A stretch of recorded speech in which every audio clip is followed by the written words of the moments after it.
هي العضلة الفريدة من نوعها، العضلة اللي ما بتوقف شغل أبدا، وانت نايم وانت فايق وانت عم ترقص وانت عم تركض وانت عم تاكل شغالة. سيداتي سادتي، حابب رحب فيكم اليوم بقناتي الطب البسيط. معكم محمد الأشقر، طالب طب بجامعة ليلمو بمدينة ميونخ الألمانية.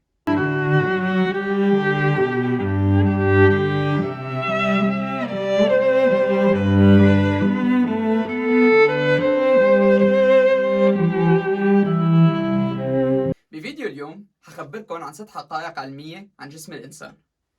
حنبلش فيهم وحدة وحدة، بس قبل من هيك حابب أخبركم لمحة صغيرة عن جسمنا اللي بغاية التعقيد. البشرية بالرغم من تطورها الهائل وبالرغم من التكنولوجيا ووصولها لأعلى المراتب، إلا أنه كل يوم عم نكتشف حقيقة جديدة أو تفصيل صغير موجود بهذا الجسم. وأنا مشان هيك جمعت بين كل الغرائب الموجودة 6 كتير منكم ما حيكونوا بيعرفوهم، وبتمنى إن أنا أعجبكم هذا الفيديو. حبلش فيهم وحدة وحدة. بالمرتبة السادسة عنا هالحقيقة العلمية عن الأوعية الدموية. مثل ما كلياتنا بنعرف، الوعاء الدموي هو الطريق نقل المواد الغذائية والأكسجين اللي بيربط خلايا الجسم كلياتها ببعض البعض، أو أجزاء الجسم كلياتها ببعض البعض. وتخيلوا يا جماعة أنه الأوعية الدموية إذا جمعناها كلياتها مع بعضنا وربطناها ورا بعض البعض بما فيها الأوعية الشعرية الدقيقة جدا، حنوصل لطول يقدر بتقريبا 100,000 كيلومتر. إذا حسبنا محيط الأرض بنلاقي أنه هو 40,000 كيلومتر. تخيلوا أنه الأوعية الدموية بتلف مرتين حول الكرة الأرضية. هذا الشيء يدعو للاستغراب، صح؟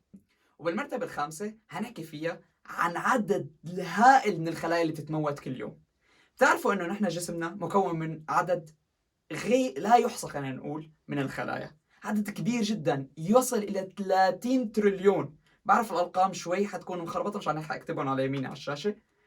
مثل ما اتفقنا 30 تريليون خلية. وشو الخلية بالأصل؟ هي أصغر مكون يؤلف هذا الجسم، وكل وحدة منهم تخيلوا هي بدها تتغذى وتتنفس وعندها وظيفة معينة بهذا الجسم. خلينا هلا نرجع للحقيقة الغريبة. كل يوم جسمنا أو الجسم اللي تبع البالغ الطبيعي بيخسر من 50 ل 70 بليون خلية باليوم. من أصل 30 تريليون 50 ل 70 بليون. أرقام شوي صعبة، مشان هيك كتبناها. بالمرتبة الرابعة حنحكي فيها عن موضوع بهم الجميع، مين ما بيحب بطنه، عن الأكل. البني آدم الطبيعي بدورة حياته من وقت ما يولد لوقت ما يموت، من المهد للحد، بيتناول حوالي 70 طن بحياته كلها.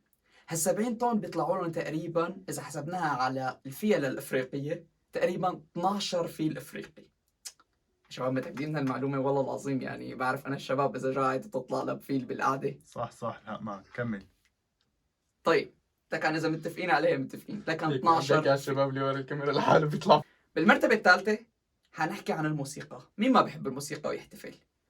بس اللي ما كنت بتعرفه أنه في عضلة مهمة جدا بجسمنا غير عضلات الرجلين اللي بتساعدك على الرأس، عضلة القلب. هي العضلة الفريدة من نوعها، العضلة اللي ما بتوقف شغل أبدا، وانت نايم وانت فايق وانت عم ترقص وانت عم تركض وانت عم تاكل شغالة. وعند البني آدم الطبيعي بالحالة العادية 60 ل 70 دقة بالدقيقة، عضلة القلب. ولكن هل كنت بتعرف انه نحن وقت نسمع موسيقى عضلة القلب تبعك تتوافق مع اللحن اللي عم تسمعه؟ بمعنى آخر، يعني إذا كنت عم تسمع لحن عالي أو سريع، عضلة القلب بتدق أسرع من العادي. إذا كنت عم تسمع لحن بطيء، تتناغم مع اللحن اللي عم تسمعه. يعني مو بس جسمك اللي عم بيرقص، قلبك عم بيرقص مع اللحن.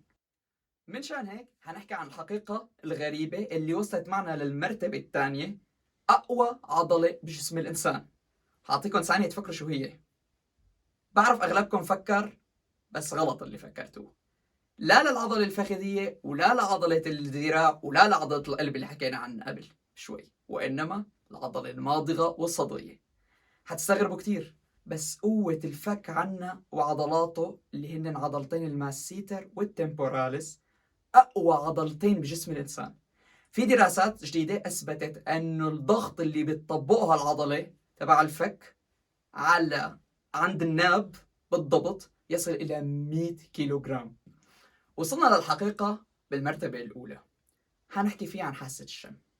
قبل بشوي حعرفكم شوي هذا الأنف، هالقطعة الصغيرة اللي أغلبكم أو أغلب الصبايا بتعمل له عمليات تجميل. هاي القطعة الصغيرة تحتوي على تقريبا 400 نوع من المستقبلات الحسية الشمية. وعدا عن ذلك أنه حاسة الشم مرتبطة ارتباط وثيق بحاسة التذوق. كيف يعني؟ لاحظتوا أغلبكم أنه إحنا وقت نمرض وقت نرشح وقت يصير عنا سيلان أنفي إلى آخره من وزمة، بيصير عنا فقدان لحاسة التذوق بالإضافة لحاسة الشم. وعدا هذا الارتباط الوثيق حنرجع فيه شوي على حاسة الشم، هي الحاسة الخارقة اللي عناها اللي بتقدر ترصد حوالي تريليون رائحة مختلفة. كيف يعني؟ يعني ما في ريحتين بهالعالم مثل بعضهم وما بنقدر نميز بيناتهم. خلينا نحكي عن الأزهار، الورود، روائحنا نحن البشر، العطور إلى آخره. ومن شان هيك قادرة الأم أنه تميز روائح أولادها قد ما بعدوا عنا وقد ما اغتربوا وقد ما تخربطت مع أولاد تانيين، لأنه حاسة الشم مثل ما اتفقنا هي حاسة كتير متطورة عنا. بالإضافة حأحكي معلومة كتير حساسة عند البعض، رائحة الشم مرتبطة ارتباط وثيق بالمشاعر. في عنا نواة بالدماغ اسمها الأميجدولا، وهي النواة هي المسؤولة عن الذاكرة الشمية عند البني آدم، وهي المسؤولة عن مشاعرنا باللحظة. يعني خلينا نقول نقدر نربط نحن البشر رائحة الشيء اللي احنا بنحبه مع الذكريات الحلوة اللي مرتبطة معه، أو كمان العكس صحيح. يعني نحن بنقدر نربط المشاعر الشخص اللي بنحبه مع الريحة تبعه، لهيك مجرد ما مرور هاي الريحة قدامك حترجع تتذكره. كات. شباب والله ما هيك يعني ما بنتذكر روائح العطور بين البنات وحدة عن وحدة مرة مخربطين فيهم. انا بحس احيانا المشكلة من عندك لك حبيبي.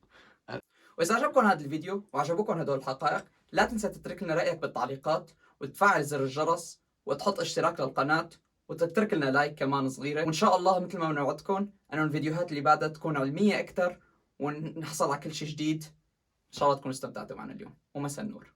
كات.